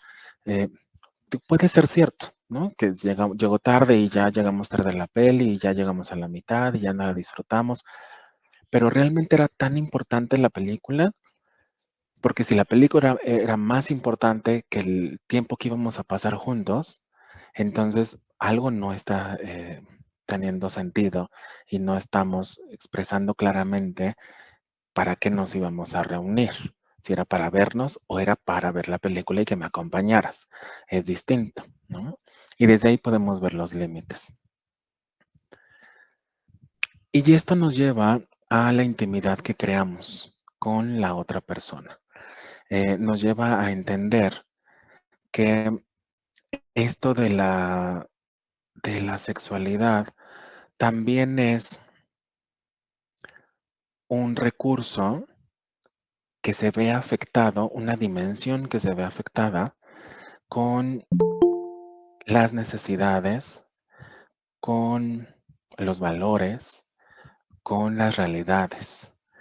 Porque cuando empezamos a formar una relación de pareja, llevamos toda nuestra historia y llevamos todo nuestro bagaje de experiencias, de hábitos a esa relación. Menciono la pareja porque es el foco más claro, el ejemplo más claro que podríamos mencionar, pero sucede en todo, ¿eh? En las relaciones de trabajo, de amistad. em, y entonces, el cómo construimos una relación de pareja saludable y exitosa implica también reconocer que de repente, si yo no sé poner límites, si yo no entiendo cuáles son mis valores, si yo no entiendo cuáles son mis necesidades, entonces probablemente no podamos entender en qué momento tenemos que no solo negociar, sino darnos cuenta si existe un consentimiento real de lo que estamos haciendo. No, cuando hablamos de consentimiento en las relaciones de pareja, sobre todo en la intimidad y en la sexualidad, podríamos pensar directamente en el consentimiento para tener relaciones sexuales. Y eso podría ser un ejemplo. Y por supuesto, todas las relaciones sexuales tienen que ser bajo consentimiento mutuo, ¿no? Y ese es el ejemplo más sencillo que podríamos tener. Pero ¿por qué se empezó a hablar mucho de esto de un tiempo para acá? Porque empezamos a darnos cuenta que teníamos normalizado que en una relación de pareja ya no haya consentimiento, que había pasado un proceso casi natural, que además no es de las nuevas generaciones, es de mucho tiempo atrás, en donde asumíamos que si ya éramos una pareja, entonces naturalmente teníamos que tener una intimidad y una sexualidad compartida, sin cuestionarnos si la otra persona quería o no, ¿no? Porque de base lo que existía era la obligación de que eso tenía que pasar, ¿no? Noemí nos dice, poner límites en las relaciones de hijos hacia padres, porque siempre se ha mencionado el respeto hacia los padres y el típico porque soy tu madre o padre. Siento que es difícil. Por ejemplo, ese tema, ¿no? Y lo voy a vincular con esto, la intimidad, los vínculos interpersonales, por ejemplo, en la familia, se tienen que ir transformando. Yo decía que esto del consentimiento es muy claro mirarlo en este tema de las relaciones sexuales, pero ahora llevémoslo a la familia. De repente, cuando hablamos de crianza, pensamos en los papás y en los niños, por supuesto, y hoy que se habla de crianza positiva y de todos estos conceptos, explicaciones que hablan de cómo educar a nuestros hijos, también nos mencionan del consentimiento.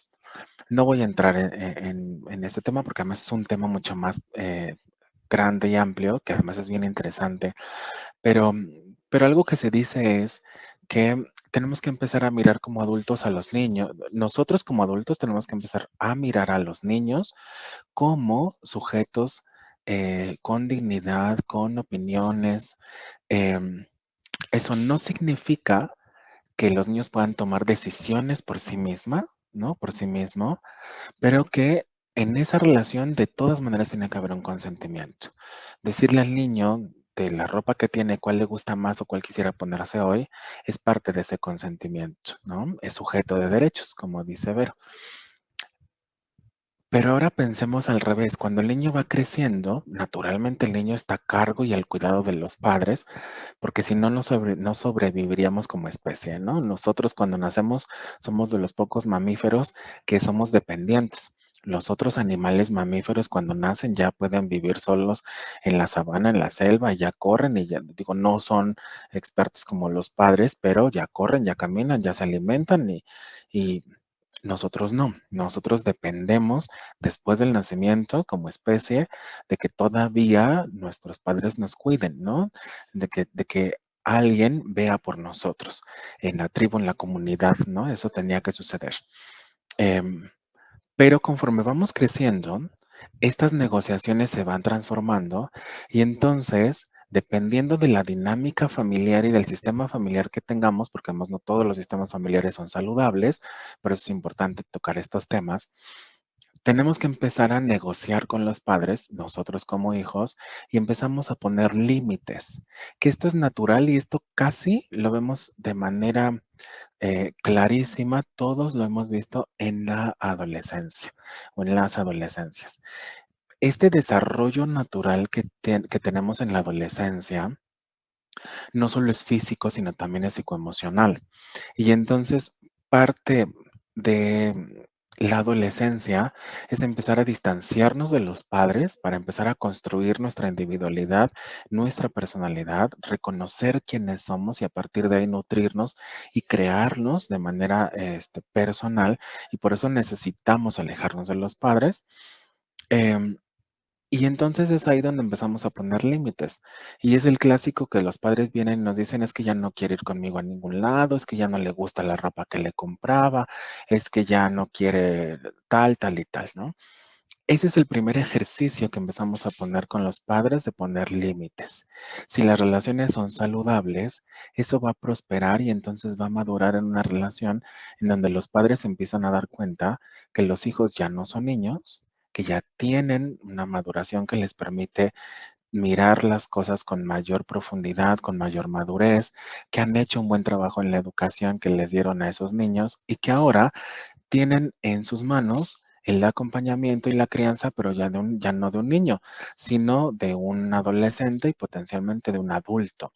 Y eso va a hacer que entonces ese adulto sepa poner límites, ¿no? Y entonces es ahí donde una relación saludable, ese hijo va a empezar a poner cada vez más límites, va a negociar, va a identificar sus necesidades, sus valores, y en esa relación los padres van a empezar a entender que sus necesidades de ese hijo, de esa hija son distintas a las necesidades mías como padre, como mamá, y entonces vamos a negociar. Y esa relación va a prosperar en algo muy positivo. Vemos y tenemos muchos ejemplos de que muchas veces no sucede así, justo porque no hay una relación que podemos construir de manera saludable y por eso se vuelve muy difícil, porque a veces yo quiero poner límites, pero mis padres no me dejan. Y el no me dejan entre comillas, ¿eh? Porque además el propio sistema familiar se va acomodando a esa dinámica. Y voy a poner un ejemplo muy sencillo. Me voy a estirar un poco porque voy a quitar algo de acá, pero eh, pensemos en los sistemas familiares en donde hay alguna adicción. Y entonces, el primer discurso podría ser de la mamá que dice que está muy preocupada porque su hijo tiene una adicción y ya ha tratado de ayudarlo muchas veces, pero no deja el consumo problemático de cualquier sustancia. Eh, y el hijo, no vamos a ponerle edades, pero ¿no? De adolescencia para arriba, pensemos. El hijo en la consulta podría decir es que me siento aprisionado por mi mamá porque nunca me ha dejado tomar una decisión. Y entonces siempre fue así. Ojo, no estoy justificando el consumo de sustancias, ¿no? Pero en este ejemplo muy claro, porque además lo he tenido en consultorio, eh, la falta de límites y de maduración de la relación a volverse en una relación saludable puede generar esta tensión que lleva hasta un conflicto, en donde se genera una codependencia y entonces los, los chicos que no han podido negociar con sus padres y poner límites, empiezan a buscar otras estrategias para poder zafarse de ese vínculo familiar que no les permite expresar sus necesidades y los padres, desde esta realidad de miedo, de incertidumbre, no saben gestionarlo y entonces empiezan cada vez más a perseguir y a sobreproteger porque no confían en la autogestión de los hijos. Esto tiene todavía más explicaciones y insisto, no estoy justificando nada, pero solo lo que trato de dibujar es que se vuelve tan difícil porque no miramos la realidad de la otra persona. Solo estoy mirando lo que yo creo que está pasando sin corroborarlo y entonces la otra persona va a actuar en consecuencia a lo que ve que hago, no a lo que yo estoy mirando desde mi mundo interno, creyendo desde mis valores y mis creencias, sino la otra persona solo va a reaccionar a lo que yo estoy haciendo, porque naturalmente su capacidad no es darse cuenta qué sucede en mi mente, qué sucede en mis pensamientos, por qué tomo las decisiones que tomo. Si yo no expreso eso de manera abierta y pública y honesta con la otra persona, pues solo se queda en mi mundo interno y nadie más lo va a saber y eso genera las tensiones, ¿no? Entonces, hasta aquí espero haber ayudado a que vayan dibujando cómo es importante y por qué es tan importante pensar en las relaciones y cómo formamos estas relaciones. Alejandra tiene su manita levantada. Adelante, Alejandra. Buenas tardes. Buenas tardes. Referente a lo que estaba diciendo, ¿no? Puse Ujú. una pregunta en el chat, Ah, pero ok. mi pregunta era, ¿cuándo, pues sí, cuando los adolescentes se sienten con poder, cómo podríamos erradicar eso, ¿no? De, por decir, un adolescente cuando llega, pues sí, a su etapa, aparte de poder, yo creo que rebeldía. Ujú, ujú. Allí, ¿cómo se podría, pues sí, erradicar eso? Alejandra, creo que es una dinámica muy interesante que sucede muy frecuentemente. Em, lo primero que tendríamos que hacer, si nos colocamos en el lugar de especialistas, porque además lo voy a colocar desde ahí para que sea más fácil mirarlo. Si me coloco en el lugar de especialista, no del vínculo involucrado, no de los papás, no de la familia, sino como especialista. En lo primero que tendría que pensar es, ¿qué pasó en la crianza de ese adolescente que hoy que llega a los 11 años, 13 años, 15, se vive con el poder suficiente para poder retar o para poder decidir qué sí se hace y qué no se hace, pasando por encima de la autoridad de los padres? Porque esto no sucedió con la explosión hormonal y con el desarrollo de su cuerpo entrando a la pubertad. O sea, esto no fue una explosión de la noche a la mañana, su cambio de actitud. Sabemos que tiene que ver con la crianza. Si yo educo niños o niñas, sin límites, por ejemplo, sin una figura de autoridad, entonces estos niños están aprendiendo, que no es un error de ellos, están aprendiendo que las decisiones, que la autoridad no está en mí como adulto, que está en ellos. Y entonces, de manera lógica, conforme vayan creciendo, van a ir ejerciendo ese poder que saben que tienen porque yo se los he dado. No necesariamente de manera objetiva y clara, ¿eh? Por eso decíamos que la comunicación tiene múltiples dimensiones. Pero si yo soy un padre o si yo veo en la consulta a un papá que es ausente, que no pone límites, que si el niño está jugando, que si vaya a apagar la tele y después la prende, que la deja prendida y se va a la cocina y nadie le dice nada a ese niño. Si yo veo que en la dinámica familiar Los niños sacan sus juguetes para jugar, dejan todo regado y en las noches quien recoge es la mamá y además llegan a la adolescencia y quien lava los trastes es la mamá, quien les lava la ropa es la mamá, quien les resuelve sus problemas es la mamá. Entonces, la educación que les di desde que eran niños hasta ese lugar fue que ellos no necesitan hacer nada, que ellos son la figura de autoridad porque pueden mirar en mí a alguien que les va a resolver sus conflictos. Y entonces va a llegar naturalmente al punto en donde un día van a terminar retándome o van a terminar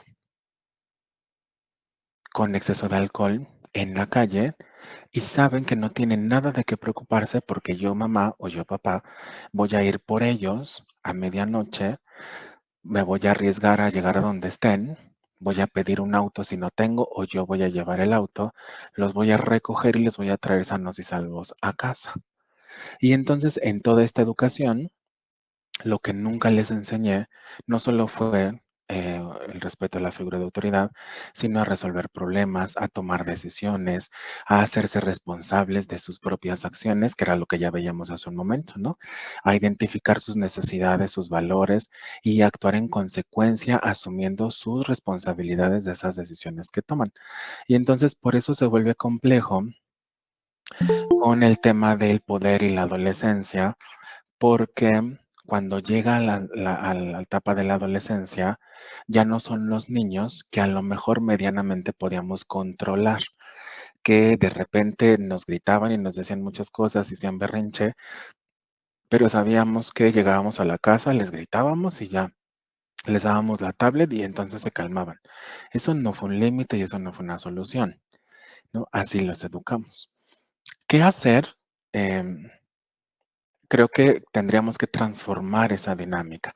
Requeriría una intervención con un objetivo terapéutico, con una metodología muy clara de intervención clínica, quizás hasta familiar, pero primero empecemos por reconocer cómo hemos venido formando ese vínculo con esos adolescentes, porque no necesariamente todo es culpa de los adolescentes, sí empieza a ser su responsabilidad a partir de ciertas edades y entonces gracias a que ellos tienen em, ahora la responsabilidad de ciertas cosas, es que la terapia familiar funciona bastante bien, porque ya no solo recae la responsabilidad en los padres, que a lo mejor de manera inconsciente pero negligente hicieron lo que hicieron, sino que ahora podemos apelar a la motivación personal de ese adolescente, de qué quiere hacer, cómo lo quiere hacer, y entonces como especialistas sí podemos intervenir de una manera muy eficiente en ese sistema familiar para que la dinámica se transforme.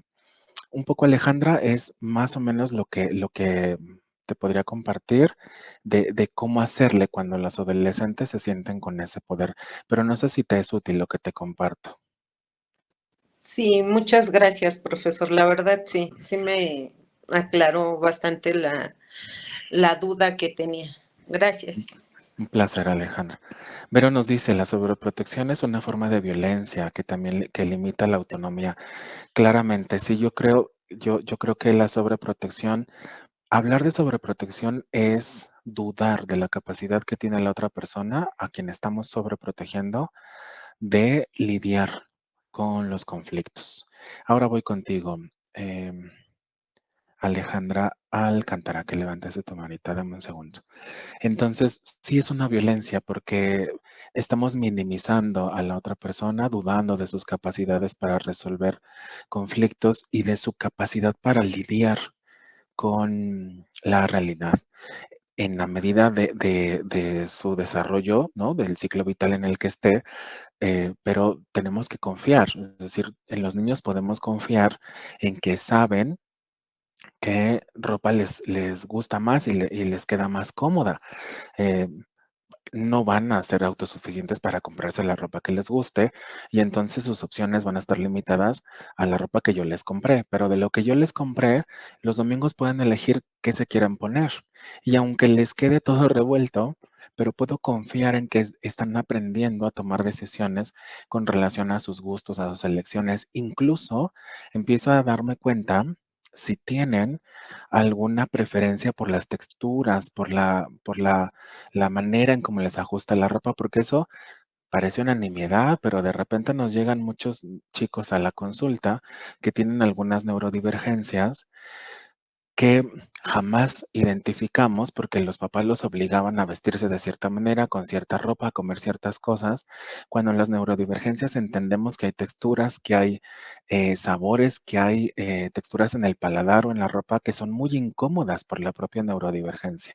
Y desde la imposición y desde la sobreprotección nos perdemos un montón de información que podría ayudarnos a hacerle la vida mucho más amorosa y más saludable a esas personas que tenemos a nuestro cuidado, ¿no? Vera nos dice que el 60% de las juventudes que estudian el nivel superior en CDMX nunca recibió información sobre el derecho al placer. Esto es importantísimo, tenemos derecho al placer. El ejercicio de la sexualidad tiene que estar transversalizada por el placer, por el gusto. Cuando hablo de amor, no hablo del amor romántico, estoy hablando de este autocuidado y de esta manera de nutrir nuestras relaciones y nuestro crecimiento. Evelyn nos dice, desde la postura especialistas, ¿qué herramientas podría enseñar a otras personas para tener relaciones saludables? Yo empezaría por estos elementos. Si podemos empezar a fortalecer la toma de decisiones, la identificación de valores, de necesidades, creo que puede ser una buena manera de comenzar, porque además esto yo lo estoy mencionando de manera muy rápida y parece algo muy básico, pero identificar necesidades es complejo. Identificar nuestros valores personales también es complejo. Diana, muchas gracias por su participación. Bueno, no, esto ya es de su post-test, no lo olviden, por favor. Y Alejandra, ahora sí, perdón por la demora, ¿nos querías compartir algo? Profesor, solamente una duda, bueno, retomando este ejemplo que estaban dando de los adolescentes y demás, ¿qué tan lejos está que se tomen estas, digamos, actitudes o comportamientos desafiantes hacia los padres en volverse un ya como tal? O sea, ¿qué tan lejos está o qué punto de comparación hay ya contra un trastorno negativista desafiante? Híjole, qué interesante. Esto es muy útil saberlo como especialistas. Yo creo que si nos colocamos ahora en el lugar de familia, ¿no? De seres humanos normales en dinámicas familiares saludables, yo sugeriría que nuestra primera impresión o nuestra primera reflexión no tendría que llegar hasta allá. Em, Evaluemos primero si estamos construyendo una relación sana con todas estas características con nuestros hijos, por ejemplo, con nuestras hijas, con nuestros hijos. Y aprendamos a escuchar, porque lo que nos decían hace un momento de qué pasa si en la relación solo una persona tiene una queja, ¿recuerdan? Con los hijos es muy común. De repente los papás no escuchamos a los hijos. Los hijos se quejan y nos dicen en qué están inconformes y nosotros no los escuchamos, ¿no? Quienes sean papás, mamás, analicen si están cayendo en ese lugar. De repente los chicos sí nos dicen, no me gusta esto, no me gusta que me hables así. Vemos que manifiestan, a lo mejor no verbalmente, porque son niños o adolescentes y sus recursos de gestión emocional, de comunicación asertiva, son naturalmente limitados porque no tienen la experiencia que se supone nosotros como adultos debemos tener. Entonces, desde nuestra experiencia, nosotros tendremos que ayudarles a identificar y expresarlo de una manera saludable, pero no lo podemos hacer si no los escuchamos y si no los miramos. Si los chicos empiezan a quejar de algo, es porque algo está pasando en su realidad y entonces requiere de nuestra atención. Y en la medida que escuchemos, que comuniquemos abierta, que veamos qué tan flexible podemos crear los roles en esta dinámica y podamos enseñarles a ellos y yo también a resolver los conflictos de una manera saludable, entonces esa dinámica va a empezar a mejorar, porque los chicos van a empezar a darse cuenta que están siendo escuchados, ¿no? Si partamos de una nimiedad, si los chicos me dicen, si el niño me dice que no le gusta el plátano, eh, y yo como mamá, yo como papá, creo que el plátano por ser fruta y el potasio es muy nutritivo y tiene que comer plátano a fuerza y entonces genera un conflicto todos los días porque hoy compré plátano y es lo que hay, es lo que tienes que comer, ¿no? Estoy exagerando o quizás no. Em, Sin escuchar que no le gusta el plátano, entonces yo estoy generando una distancia porque ahora me está diciendo que no le gusta el plátano, pero si el plátano genera este nivel de distancia conmigo, cuando se trata de un tema más importante, de una situación que le esté generando una tensión emocional importante en la escuela, en la pareja, en las amistades, pues si con el plátano me puse así, el chico no va a querer decirme otra cosa, ¿no? Em, y entonces además le estoy enseñando cómo resolver conflictos.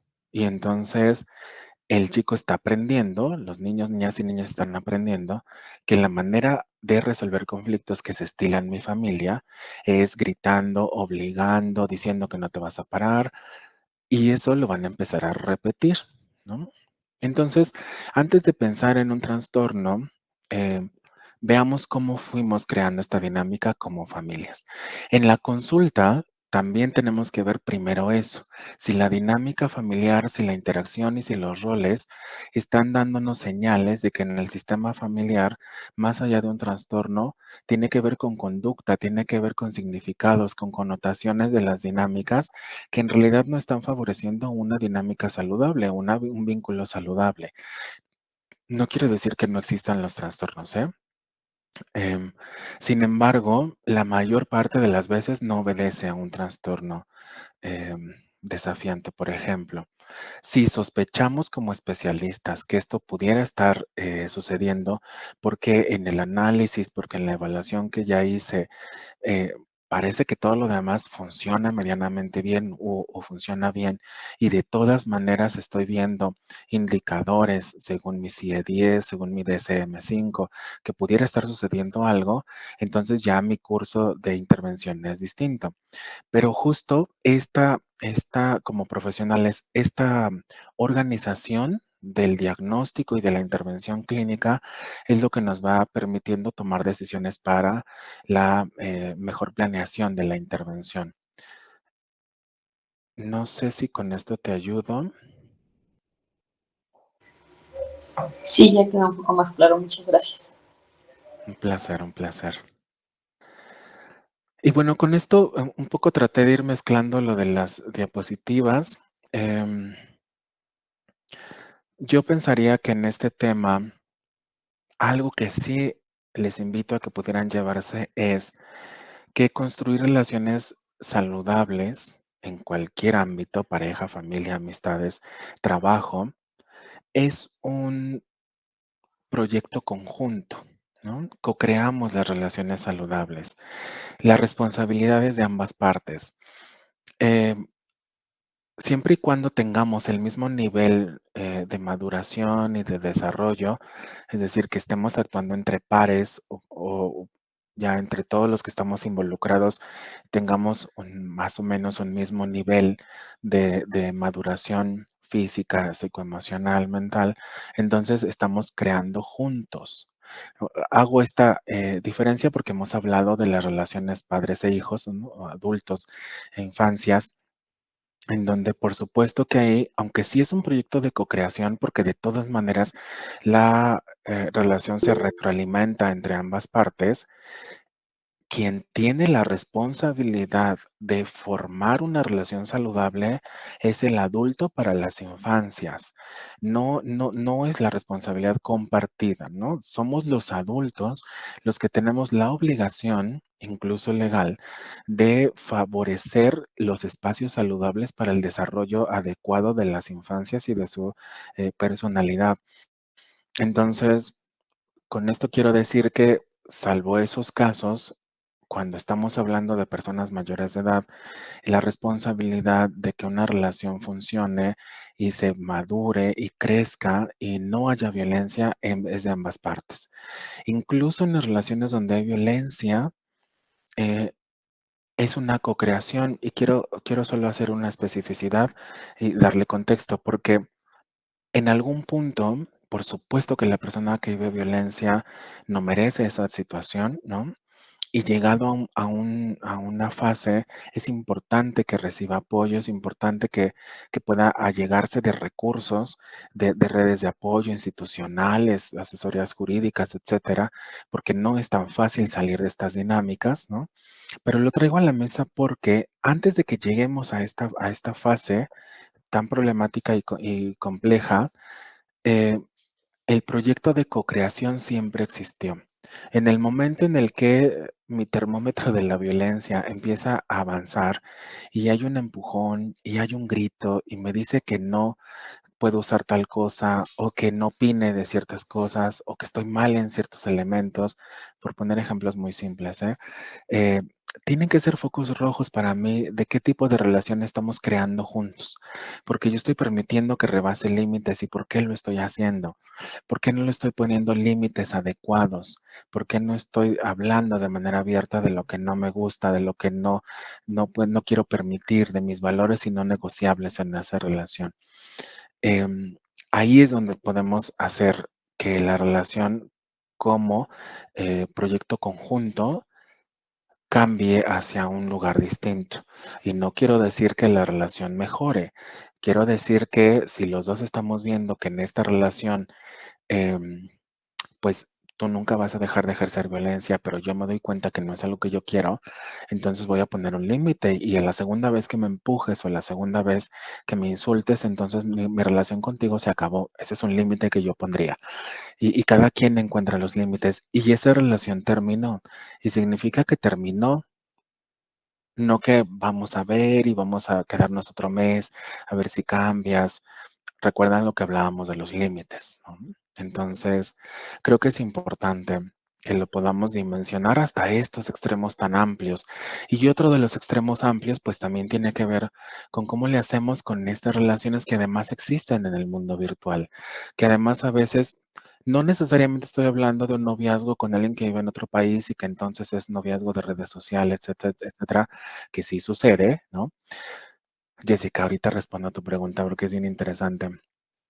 Em, pero también estoy hablando de que en esta realidad que medianamente compartimos, donde estamos muy ocupadas, donde tenemos muchas cosas que hacer, donde además nos estamos forzando a hacer multitasking y nuestro cerebro tiene que estar pensando en múltiples cosas al mismo tiempo, muchas veces nuestras relaciones, aunque sean físicas, tienen una dimensión virtual. Y si nosotros no nos esforzamos porque nuestras relaciones sean saludables en todas las dimensiones que tienen, de repente se va a volver una relación complicada en alguno de esos eslabones. Y recuerden que el dicho dice que la cadena se rompe por el eslabón más débil. Y de repente, por supuesto, que no se trata de que a mi pareja, entonces en el Instagram, yo la esté vigilando todo el tiempo y dándole like a todas sus posts o sus publicaciones, pero sí se trata de que si no nos hemos visto, yo pueda hacer presencia en ese lugar y si no nos hemos visto podemos hacernos una videollamada y entonces a lo mejor durante el día te mando un mensajito que además es útil y de repente, aunque pareciera de flojera, pues tenemos que hasta planificar nuestros encuentros, cuando sí o sí ya es un no negociable, tenemos que vernos. A lo mejor tienes mucho trabajo, pero no pueden pasar más de 3 días sin que nos veamos o una semana, no lo sé. Pero estos elementos son los que van a ayudar a que la relación, si tiene una dimensión importante virtual, también se consolide. Y además hay que reconocer que en el mundo virtual también estamos construyendo autoestima, autocuidado, estamos creando una identidad que ya salió de nuestros contextos físicos. Nuestra identidad como personas ahora también tiene una dimensión de la identidad digital. Estamos cultivando y creando intereses, amistades, proyectos también en un mundo virtual y esto es importante no desdeñarlo solo porque antes no pasaba, porque pareciera que no es tan significativo, porque el impacto de la vida virtual y de las redes sociales es altísimo en la vida de todos, pero más en las vidas de las infancias o las adolescencias.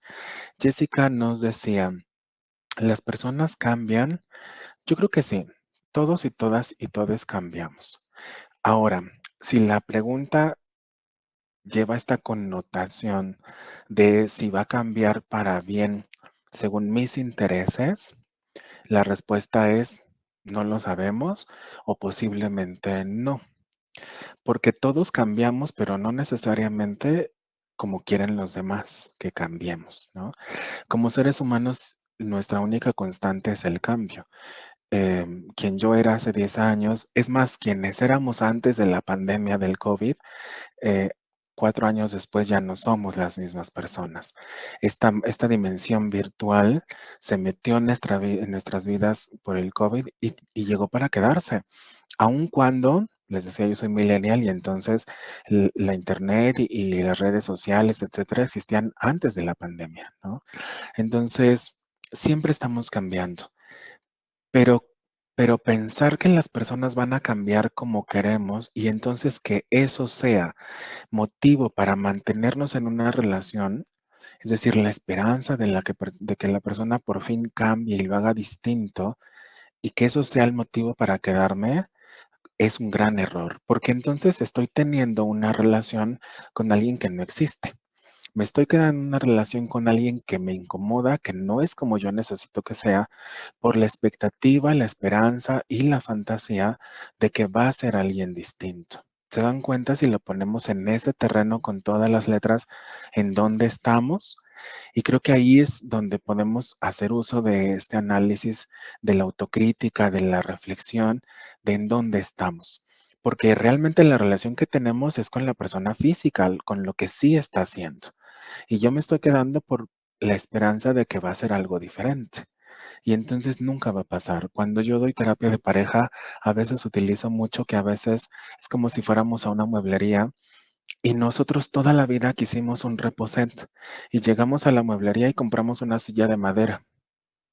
Y la silla de madera puede ser preciosa, ¿eh? Tallada a mano, con muchos adornos y madera de ébano, no sé.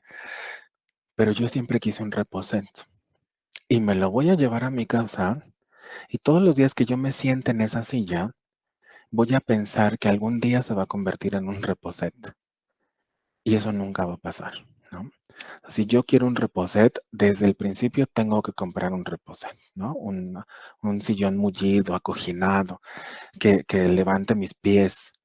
Eso es lo que tengo que comprar. La silla de madera, por más que yo tenga esperanzas de que se va a convertir en eso, no va a pasar, ¿no? Y ya estamos por cerrar, permítame un momento. Jessica lo de las personas cambian. Espero que esto te haya ayudado. Jessica, Alejandra nos dice, la enajenación de la idealización de la pareja. Eso es bien interesante. Em, sí, de repente muchas de nuestras relaciones están basadas en lo que idealizamos de esa relación.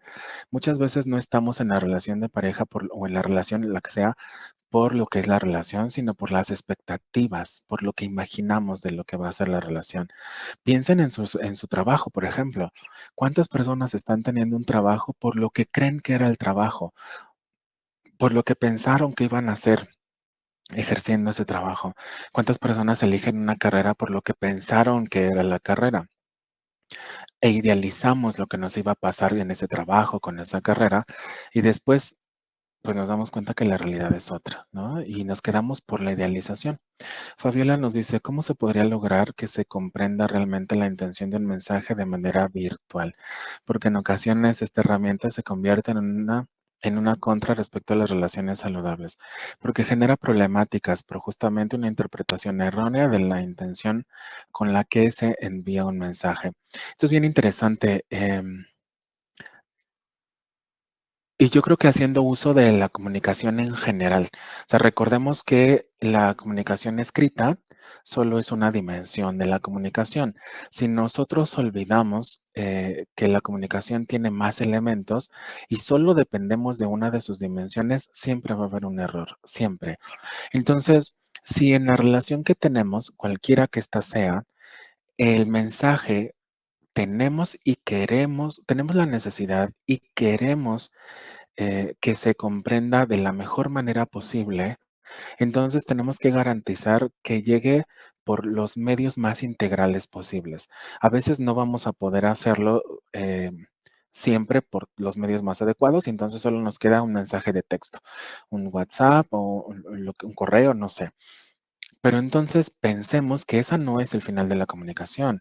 Y cuando estemos redactando ese mensaje, tengamos en la mente que mi mensaje para mí es tan importante que quiero que se entienda de la mejor manera, que entonces no voy a redactar como si ahí fuera la última interacción que vayamos a tener, porque entonces ahí yo estoy cometiendo un error como interlocutor. Tengo que dejar dicho que ahí está iniciando la conversación que me gustaría resolver, aclarar, entender, comprender, expresar, ¿no? Más cosas, y que este mensaje inicial es la intención de que podamos crear una comunicación más abierta, más integral, con más elementos.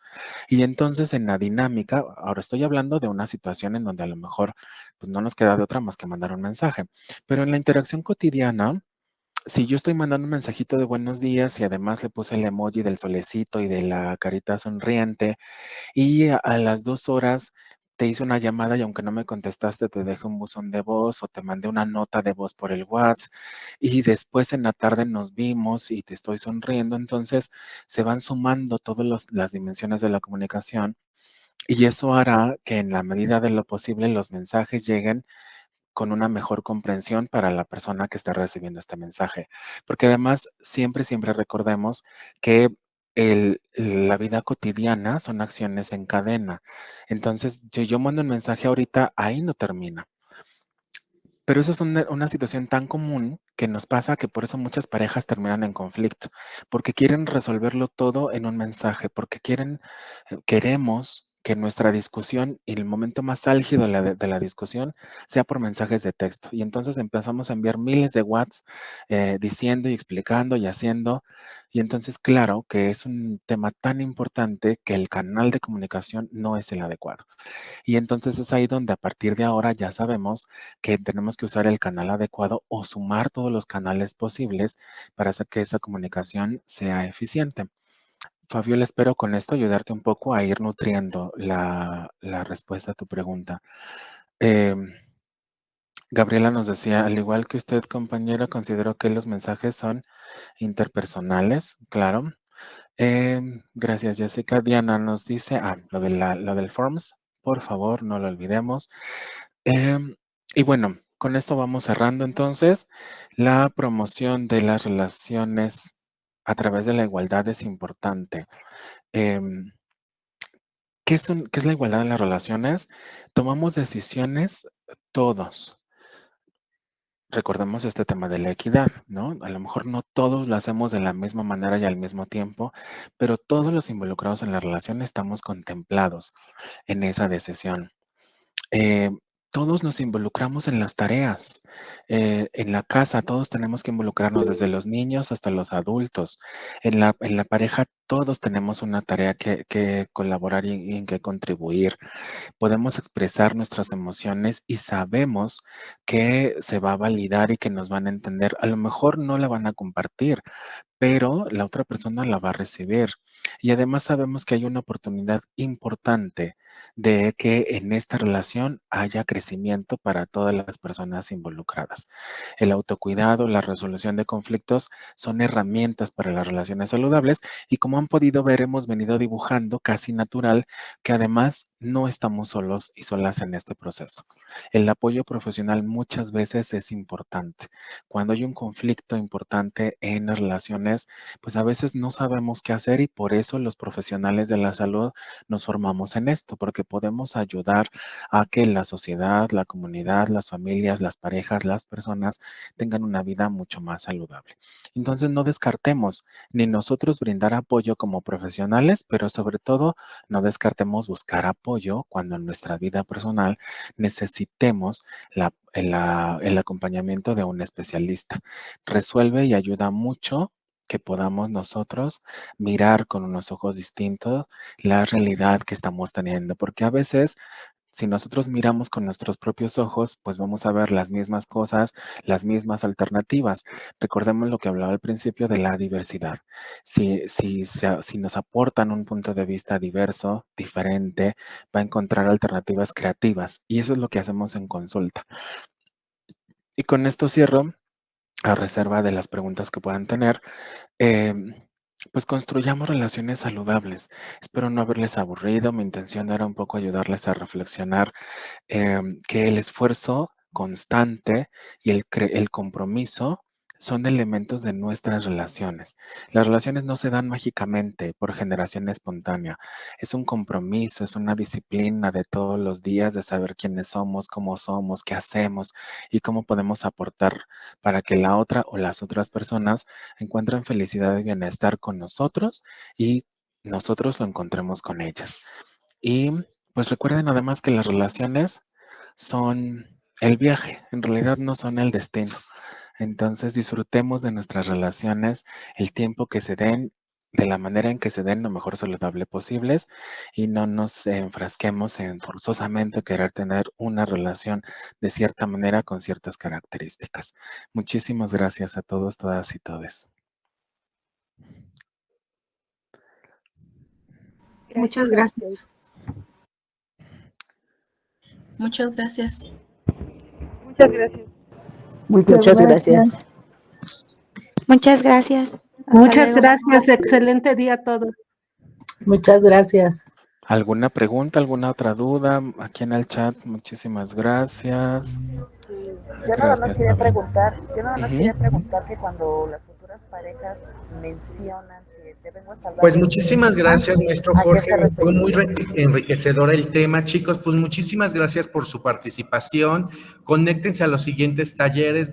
Igual les vamos a estar difundiendo los temas, los talleres. Y recuerden que el conocimiento no solamente está dentro del aula, sino también en estas charlas extras y con especialistas en el tema. Pues maestro Jorge, pues muchísimas gracias por el tema, enriqueció mucho la dinámica de los estudiantes, de los profesores, pues muchísimas gracias, que no sea la primera vez que nos pueda brindar una charla, posteriormente esperemos nos pueda brindar algún tipo de taller, y bueno, pues muchísimas gracias a usted y a la Fundación México Vivo por la participación. Un placer, de verdad, muchas gracias por la invitación. Creo que por ahí estaba escuchando algo, pero si quieren hacerme llegar alguna duda, pregunta, les dejo mi correo en el chat.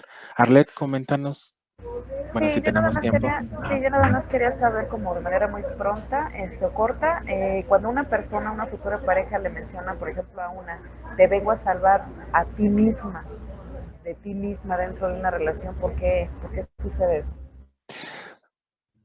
Ahora con todo esto que hemos dicho, a lo mejor yo podría darte una respuesta mucho más concisa y entonces yo pensaría que está tratando de crear de cierta manera algún chantaje, ¿no? Tendríamos que analizar, por supuesto, con más profundidad algunas cosas, pero la realidad es que nadie puede salvar a otra persona y estaríamos sobreprotegiendo. En el mejor de los casos que haya una muy buena intención, ya vimos que la sobreprotección sigue siendo violencia, ¿no?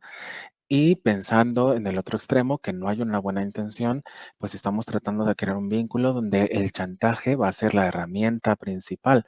Y entonces cada que hagas algo, yo voy a tener la herramienta para decirte que esto que estás haciendo está mal, pero que no soy yo quien lo está calificando, sino que te estoy salvando de ti y de tus malas decisiones. Entonces, un poco veamos, digo, esto tiene más matices, pero veamos que podría estar incurriendo en alguno de estos dos extremos y hagámoslo público. Creo que muchas de las violencias, muchos de los comportamientos nocivos en las relaciones en las relaciones interpersonales se pueden eliminar si los volvemos públicos. Si alguien me dijera, te voy a salvar de ti mismo y de tus propias decisiones, y entonces abiertamente yo dijera, ¿por qué crees que necesito que me salves? ¿O por qué crees que yo estoy atentando en contra mía? O explícame de qué manera yo estoy haciendo esto y lo que hago va a ser resultado contrario a mis propios intereses. Y empiezo a crear esta conversación. Muchos de estos argumentos se van a caer de manera natural. O voy a empezar a entender por qué la persona lo mira de esta manera y entonces en algunos casos, pocos quizás, pero existirán, podemos desde el principio reconstruir esa relación y a lo mejor puede ser algo muy bueno, pero volvamos público y abierto en la comunicación lo que estamos escuchando, Arlet. Muchas gracias, profesor, todo claro. Un placer, de verdad. Muchas gracias a todas, todes. Un placer, y reitero mi agradecimiento a la escuela. David, de verdad, muchas gracias por la invitación, a todas y todos y todas ustedes por su participación. Hizo esto una conversación bastante agradable. Y pues aquí cuentan conmigo y con Fundación México Vivo para cualquier situación que pudieran tener. Un placer y que tengan una excelente tarde. Pues muchísimas gracias, chicos. Ahí en el chat está el correo del maestro Jorge, por si lo quieren consultar con alguna otra duda, pues ahí está en el chat. Y pues muchísimas gracias, excelente tarde.